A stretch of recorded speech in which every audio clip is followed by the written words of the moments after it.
سب سے پہلے سبسکرائب کریں اور بیل آئیکن دبانا نہ بھولیں۔ Thank you for watching. بسم اللہ الرحمن الرحیم۔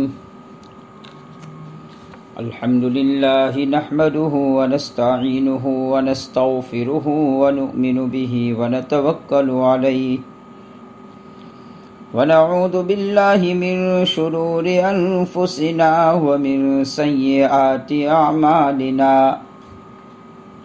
من يهده الله فلا مضل له ومن يضلله فلا هادي له، ونشهد أن لا إله إلا الله وحده لا شريك له، ونشهد أن سيدنا ومولانا محمدا عبده ورسوله صلی اللہ تعالی علیہ وعلا آلہ واصحابہ واتباعہ وازواجہ وذریاتہ والناس اجمعین، اما بعد فاعوذ باللہ من الشیطان الرجیم، بسم اللہ الرحمن الرحیم۔ وَإِذَا سَأَلَكَ عِبَادِي عَنِّي قَرِيبٌ أُجِيبُ دَعْوَةَ الدَّاعِ إِذَا دَعَانِ فَلْيَسْتَجِيبُوا لِي وَلْيُؤْمِنُوا بِي لَعَلَّهُمْ يَرْشُدُونَ۔ صدق اللہ مولانا العظیم وصدق رسولہ النبی الکریم، ونحن على ذلك لمن الشاہدین والشاکرین، والحمد للہ رب العالمین۔ محترم حضرات، میں آپ حضرات کے سامنے رمضان المبارک کے مخصوص اعمال کو پیش کر رہا ہوں۔ کل کی مجلس میں نے آپ حضرات کے سامنے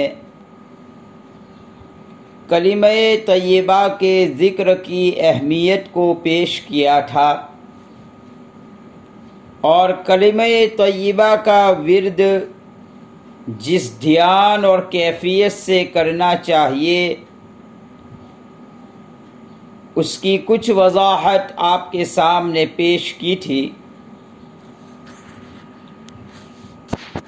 آج کی مجلس میں بھی اسی مضمون کو آگے بڑھانے کی کوشش کر رہا ہوں۔ اللہ تعالی مجھے بھی اور آپ سبھی حضرات کو عمل کی توفیق عطا فرمائے۔ اسلام نے اپنی ہماگیری اور ہماجہتی مذہب کا ثبوت ہر اعتبار سے پیش کیا ہے۔ یہ مذہب صرف انسان کو اپنے خالق سے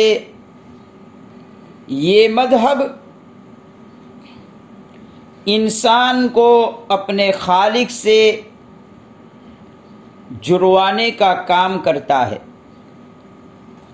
اپنے خالق کی پہچان کرواتا ہے، اور اس کے لیے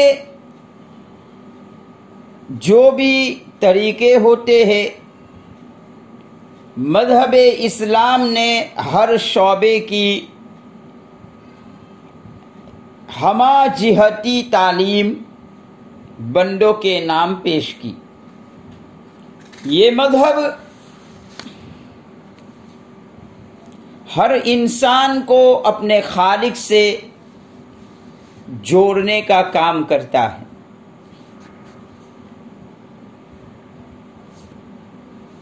اسی لیے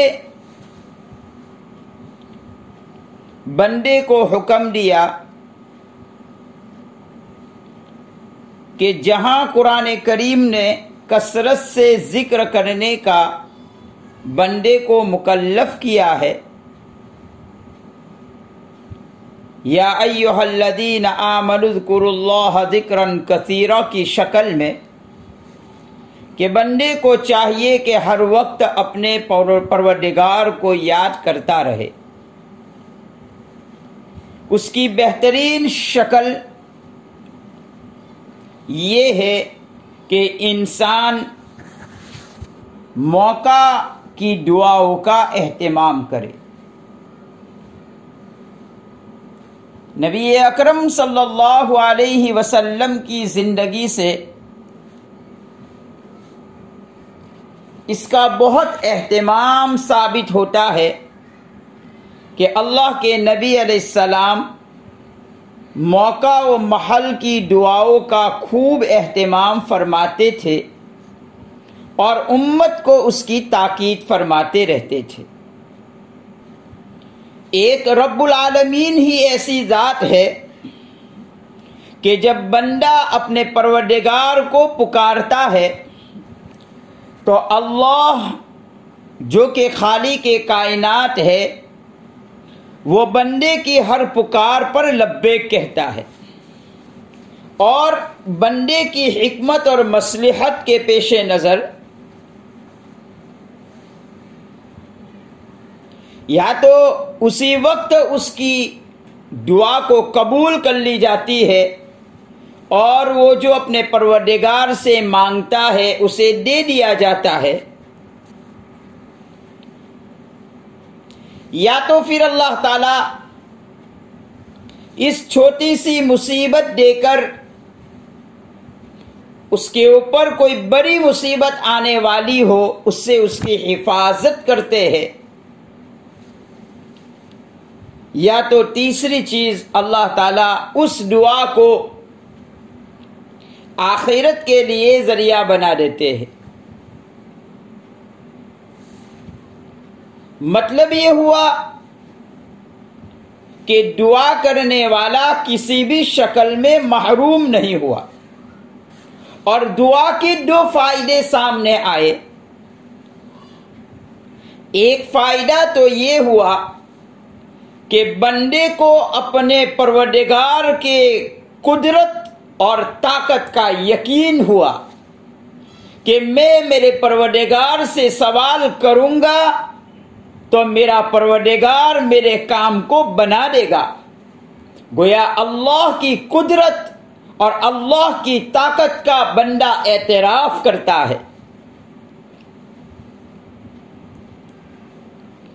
اور اپنے پروردگار کو مشکل کشا اور حاجت روا ہونے پر اسے پورا یقین آ جاتا ہے۔ اس لیے ہمیں چاہیے کہ نبی اکرم صلی اللہ علیہ وسلم نے موقع کی جو دعائیں سکھلائی ہمیں اس کا اہتمام کرنا چاہیے،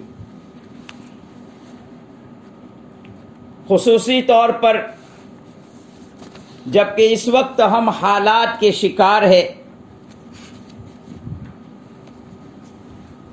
حالات میں تو ہمیں بدرجہ اولا دعاؤں کا اہتمام کرنا چاہیے۔ اللہ کے نبی علیہ السلام نے حالات کو دور کرنے کے لیے بھی بہت سی باتیں ارشاد فرمائی ہے۔ ایک بات میں بتاتا چلوں، حالات جب آتے ہیں تو یہ حالات عذاب کی شکل بھی ہوتی ہے اور رحمت کی شکل بھی ہوتی ہے۔ اب سوال پیدا ہوتا ہے کون سے حالات رحمت کی شکل ہے اور کون سے حالات عذاب کی شکل ہے؟ تو اس سوال کا جواب علماء محققین نے قرآن مجید اور احادیث مبارکہ کو سامنے رکھ کر امت کے سامنے اس کا حل پیش کیا۔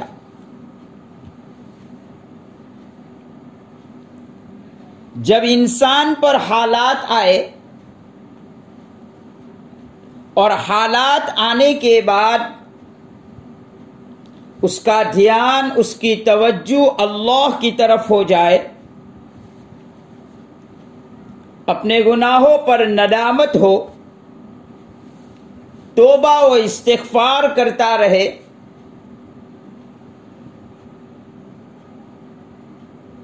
گناہوں سے بچنا شروع کر دے، اللہ کے سامنے رونے دھونے لگے، اللہ سے اپنے کیے ہوئے قصوروں پر معافی مانگنا شروع کر دے، اگر یہ سب شکل ہے تو سمجھو کہ یہ حالات رحمت بن کر آتے ہیں، اور اگر حالات کے آنے کے بعد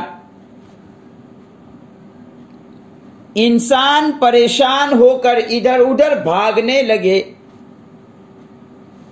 کہ اب کیا کریں گے، کہاں سے کھائیں گے، ان بیماریوں سے کیسے بچیں گے، یہ بیماری کیسے ہمیں لگ جائے گی، یعنی حیران اور سرگردہ پھرتا رہے، اللہ کی طرف بالکل دھیان نہ ہو، توبہ و استغفار نہ ہو، پہلے جتنی غفلت تھی غفلت اور بڑھ جائے، تو سمجھ لو کہ یہ حالات اللہ کی طرف سے عذاب ہے۔ میرے بھائیوں، یہ ایک میزان ہے جو علماء نے ہمارے سامنے رکھ دیا ہے۔ ہر آدمی اس ترازو میں اپنی زندگی کو تول کر اپنا فیصلہ اور اپنا جائزہ خود لے سکتا ہے کہ حالات اس کے لیے رحمت ہے، یہ حالات اس کے لیے عذاب ہے۔ اللہ تعالیٰ کبھی انسان کو آزمانے کے لیے بھی حالات ڈال دیتے ہیں۔ حالات آنے کی 3 وجہ ہو سکتی ہے، یا تو رفعی درجات ہوں گے، یا تو بڑی مصیبتوں کا دور ہونا ہوگا، یا تو آخرت میں اسے بڑا مقام ملنے والا ہوگا۔ اگر بالفرض و تقدیر کبھی اللہ کی طرف سے ایسے حالات آ جائے جو ہماری طبیعت برداشت نہ کر پاتی ہو، پھر بھی ہمارے لہجے میں کوئی فرق نہیں آنا چاہیے، ہمارا لہجہ تلخ نہیں ہونا چاہیے۔ حضرت تھانوی نور اللہ مرکزہ فرماتے ہیں، جب دنیا میں مقدمہ چلتا ہے اور جج کسی چیز کا فیصلہ کر دیتا ہے،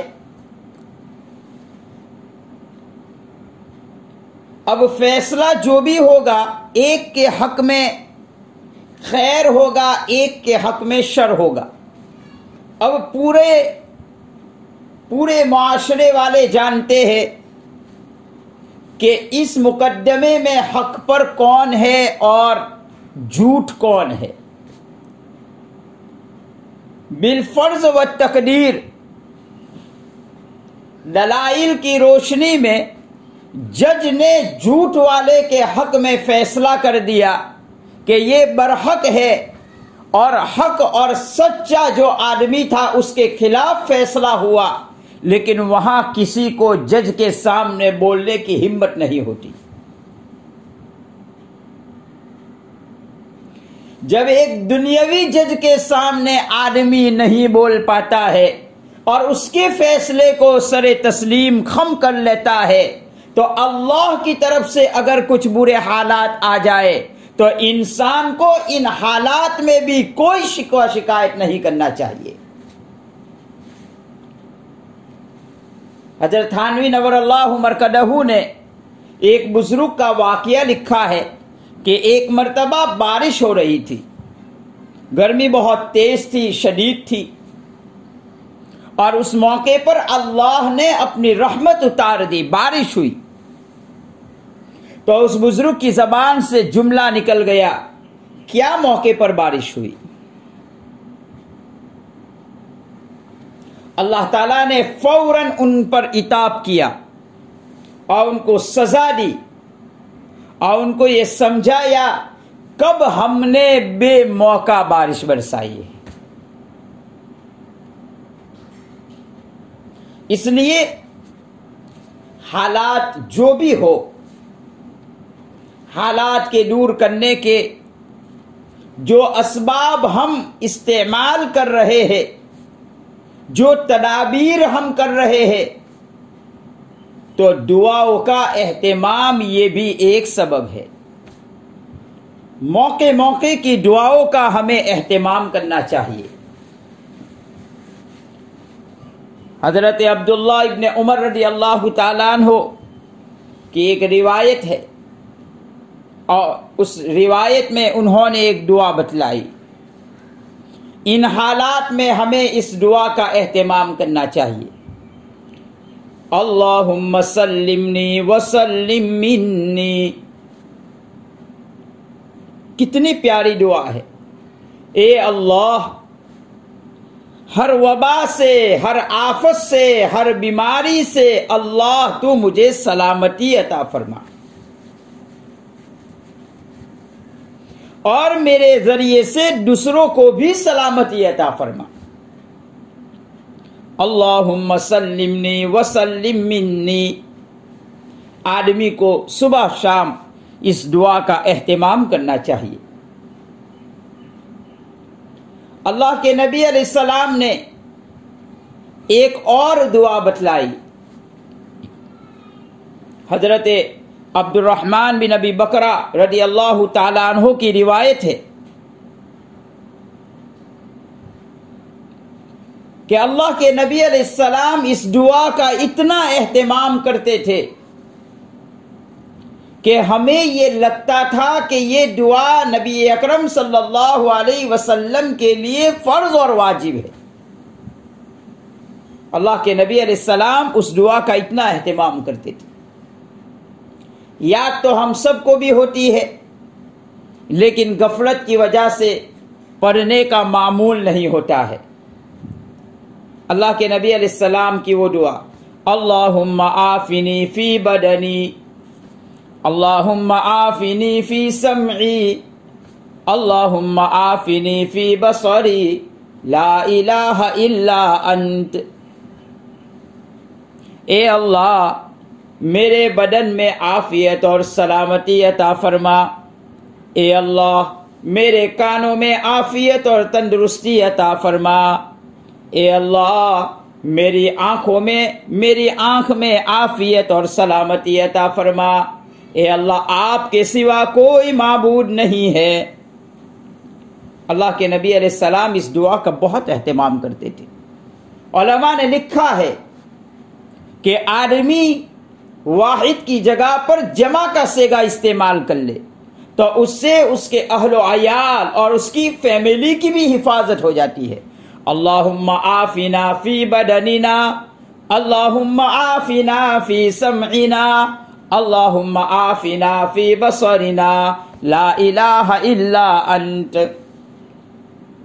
تو اگر گھر کا کوئی آدمی پڑھنا بھول جائے تو اگر ہم نے جمع کے صیغے کے ساتھ پڑھا ہے تو اللہ تعالیٰ ایک آدمی کے پڑھنے سے ان کی بھی حفاظت کر لیتے ہیں۔ ان دعاؤں کا اہتمام کرنا چاہیے۔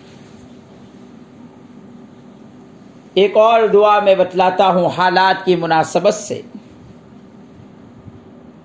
حضرت ابو ہریرہ رضی اللہ تعالی عنہ کی روایت ہے، ایک مرتبہ میں آقا صلی اللہ علیہ وسلم کے ساتھ چل رہا تھا،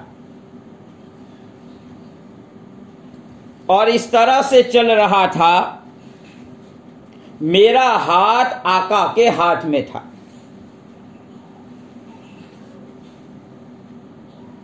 ہم لوگ ایک بستی کے اوپر سے گزرے تو ایک آدمی کو دیکھا، بہت پریشان حال تھا. اس کا بدن بھی بالکل کمزور تھا اور بہت ہی زیادہ پریشان حالت میں وہ دکھ رہا تھا. اللہ کے نبی علیہ السلام نے سامنے چل کر جا کر پوچھا کہ بھائی آپ کو کیا پریشانی ہے؟ معلوم یہ ہوتا ہے کبھی کسی پریشان حال کو دیکھ کر خوش نہیں ہونا چاہیے، بلکہ سامنے چل کر اس کا ہاتھ بتانا چاہیے کہ بھائی آپ اس پریشانی میں مبتلا ہے، میں آپ کی کوئی مدد کر سکتا ہوں یا نہیں. ہمیں سامنے چل کر اس کا حال چال پوچھنا چاہیے. اللہ کے نبی علیہ السلام اتنے بڑے انسان ہونے کے باوجود کیسے چھوٹے چھوٹے باتوں کا ہمیں حکم کر رہے ہیں. خود جا کر ان سے پوچھا. اس آدمی نے کہا مجھے بیماریاں بھی لگی ہوئی ہے اور فقیری بھی ہے. اللہ کے نبی علیہ السلام نے ان کو ایک آیت بتلائی اور پھر آگے کو نکل گئے. کچھ دنوں کے بعد اسی بستی سے گزر ہو رہا ہے تو دیکھا کہ وہ آدمی تو بہت اچھا ہو گیا، تندرست ہو گیا، جسم اس کا صحیح سالم ہے اور اللہ نے مال بھی دے دیا. 2 چیزوں کی شکایت کی تھی اس نے، بیماری کی شکایت کی تھی اور تنگدستی کی شکایت کی تھی. اس وقت کے حالات میں ہمیں اس دعا کا خوب اہتمام کرنا چاہیے. آدمی روزی روٹی کے اعتبار سے بھی پریشان ہے، اس لیے کہ باہر نہیں نکل سکتا ہے اپنے کام کاج کی وجہ سے، اور بیماری کے لگنے کا بھی ایک خوف لگا رہتا ہے. اللہ کے نبی علیہ السلام نے اسے یہ 2 آیتیں بتلائی. توکلت علی الحی الذی لا یموت، میں نے اس اللہ پر بھروسہ کیا جو ہمیشہ زندہ رہنے والا ہے اور اسے کبھی موت نہیں آنے والی ہے. توکلت علی الحی الذی لا یموت، یہ ایک آیت پڑھنا ہے. اور اس کے بعد سورہ بنی اسرائیل کی آخری آیت، الحمدللہ الذی لم یتخذ ولدا ولم یکن له شریک فی الملک ولم یکن له ولی من الذل وکبرہ تکبیرا. یہ 2 آیتوں کا اہتمام کرنا چاہیے. بلکہ ایک روایت میں ہے اگر کوئی آدمی رات کے وقت اس آیت کو پڑھنے کا معمول بنا لے تو اللہ چوری سے بھی اس کی حفاظت کرتے، اس کے گھر پر چور نہیں آئیں گے، اور اللہ حادثات سے بھی اس کے گھر کی حفاظت فرماتے ہیں. ایک اور دعا بتلاتا ہوں. عبداللہ ابن مسعود رضی اللہ تعالیٰ عنہ اس حدیث کے راوی ہے. فرماتے ہیں میں ایک مرتبہ آقا صلی اللہ علیہ وسلم کے ساتھ چل رہا تھا، دیکھا ایک آدمی بہت بیمار اور پریشان تھا. تو عبداللہ ابن مسعود رضی اللہ تعالیٰ عنہ اس کے پاس گئے اور اس کے کان میں یہ آیت پڑھی. آپ صلی اللہ علیہ وسلم نے پوچھا عبداللہ تو نے اس کے کان میں کیا پڑھا؟ عبداللہ ابن مسعود رضی اللہ تعالیٰ عنہ نے فرمایا یا اللہ کے نبی علیہ السلام میں نے یہ آیتیں پڑھی ہے. تو اللہ کے نبی علیہ السلام نے فرمایا یہ آیتیں اتنی وزنی ہے، اگر کوئی یہ آیت پہاڑ کے سامنے پڑھے تو وہ بھی اپنی جگہ سے ہٹ جائے گا. وہ آیتیں سورہ مؤمنون جو 18واں پارہ ہے اس کی پہلی سورت ہے، وہ سورت کے ختم کی آخری آیت. افحسبتم انما خلقناکم عبثا وانکم الینا لا ترجعون فتعالى الله الملك الحق لا الہ الا هو رب العرش الکریم ومن يدع مع الله الہا آخر لا برہان له به فإنما حسابه عند ربه إنه لا يفلح الكافرون وقل رب اغفر وارحم وأنت خير الراحمين۔ یہ آیت عبداللہ ابن مسعود رضی اللہ تعالیٰ عنہ نے اس کے کان میں پڑھی۔ میرے بھائیوں، ان دعاؤں کا اہتمام کرنا چاہیے۔ دیکھو، اللہ کے نبی علیہ السلام کی دعاؤں میں بہت ہی زیادہ تاثیر ہے، اس لیے کہ اللہ کے نبی علیہ السلام کی زبان سے نکلے ہوئے جو کلمات ہیں وہ اللہ کے نزدیک بہت محبوب کلمات ہیں۔ جو آدمی بھی صبح شام ان دعاؤں کا اہتمام کرتا ہے تو وہ کثرت سے ذکر کرنے والوں میں شمار ہوتا ہے۔ حکیم اختر صاحب رحمۃ اللہ علیہ نے لکھا ہے کہ آدمی جب موقع موقع کی دعاؤں کا پڑھنے کا معمول بنا لیتا ہے تو پھر اسے یہ دعائیں زبانی بھی یاد ہو جاتی ہیں۔ آدمی کی ایک شکایت یہ ہے کہ یہ سب دعائیں تو ہمیں یاد نہیں ہیں، تو ہم کیسے پڑھے؟ تو شروع میں آدمی دیکھ کر پڑھے۔ قرآن کی آیت ہے تو یا تو کسی کاغذ پر لکھوا لے کسی کے پاس اور اس کو محفوظ رکھے، یا تو قرآن کریم میں نشانی لگا دے اور پھر موقع موقع پر اس کو پڑھتا رہے۔ کچھ دنوں کے بعد اسے یہ زبانی یاد ہو جائے گی۔ حضرت فرماتے ہیں میں نے اسی طرح سے کئی دعائیں یاد کر لی۔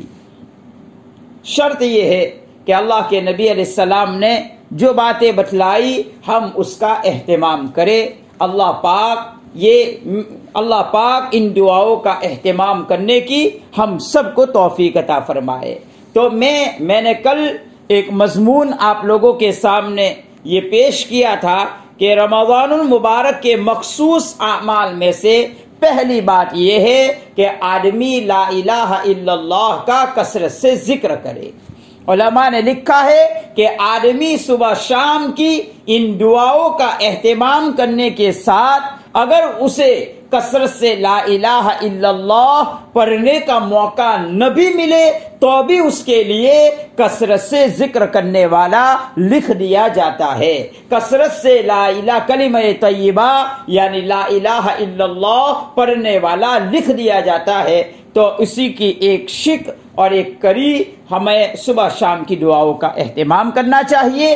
اللہ تعالی ہم تمام کو حالات کی مناسبت سے جو کچھ دعائیں ذہن میں آئی میں نے آپ حضرات کے سامنے پیش کر دی۔